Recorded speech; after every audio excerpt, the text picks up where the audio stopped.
सद्गुरू श्री ब्रह्मचैतन्य महाराज गोंदवलेकर यांचं प्रवचन 28 जानेवारी. अकर्तेपणाने नाम घ्यावे. काही न करणे, आपण काही करीत आहोत किंवा आपल्याला काही करावयाचे आहे असे न वाटणे हाच परमार्थ. पण स्वस्थ बसायला लावणे ही तुरुंगात मोठी शिक्षा समजतात. देहाने मनाने एकसारखी चळवळ करण्याची आपल्याला सवय लागली आहे. देहाला स्वस्थ बसायला लावणे कठीण, मनाला स्वस्थ बसायला लावणे त्यापेक्षा कठीण, आणि देह कर्म करीत असताना मनाला स्वस्थ बसविणे हे अत्यंत कठीण. मनाला खरे म्हटले तर स्वास्थ्य हवे, पण ते मिळवण्याकरिता साधन करणे म्हणजे प्रयत्न करणे जरूर आहे. मनाचे स्वास्थ्य बिघडायला कारणे काय ती पाहू. पहिले, आपल्या इच्छेविरुद्ध गोष्ट होणे. दुसरे, आपल्या मागच्या बऱ्या वाईट कर्मांची आठवण होणे. आणि तिसरे, उद्याची काळजी करणे. जो तो आपल्या इच्छेप्रमाणे व्हावे असे म्हणणार, सर्वजण तुमच्याच इच्छेप्रमाणे कसे वागतील? तुमच्या इच्छेविरुद्ध गोष्टी होणारच. तेव्हा स्वास्थ्य बिघडू न द्यायला आपली इच्छाच नाहीशी करावी. कोणतीही वस्तू मिळावी ही बुद्धी नाही ठेवू.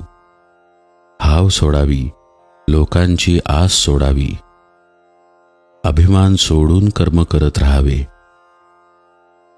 प्रयत्न करून यश आले नाही म्हणजे दुःख होते, स्वास्थ्य बिघडते. मी केलेच नाही म्हटले म्हणजे कुठले दुःख? प्रयत्न करून जे काही होते ते रामाच्या इच्छेने झाले म्हणावे. प्रत्येक गोष्ट रामाने केली म्हणणे म्हणजे भगवंताच्या अखंड अनुसंधानात राहणे. हे साधण्यासाठी अखंड नामस्मरण करावे.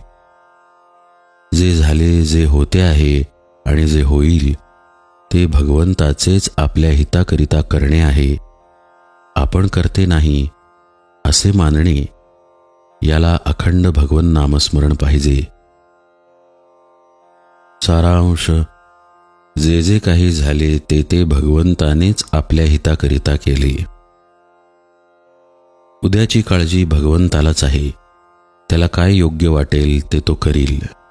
म्हणून झाल्याची म्हणजे कालची आठवण करू नये, होणाऱ्याची म्हणजे उद्याची काळजी करू नये, आणि चालू क्षण वाया जाऊ देऊ नये. नामस्मरणात राहावे.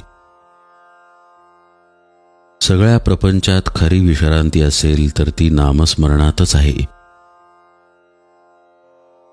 त्या परिस्थितीत समाधान नसणे हा जो देहबुद्धीचा स्वभाव, तो आपण सगळीकडे लावतो. सर्व गोष्टींचे ज्ञान होत नाही तोपर्यंत आपण काही करणार नाही असे आपण म्हणतो. सर्व गोष्टींचे ज्ञान मरेपर्यंत आपल्याला होत नाही आणि आपण काही करीत नाही. देहबुद्धी आपल्याला भगवंताचा विसर पाडते. या देहबुद्धीवर आपण नामाच्या मंत्राचे पाणी शिंपडूया, म्हणजे तिची वाढ होणार नाही.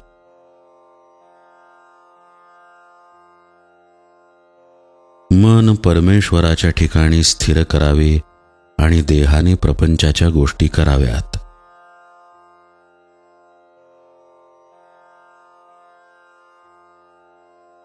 जानकी जीवन स्मरण जय जय राम.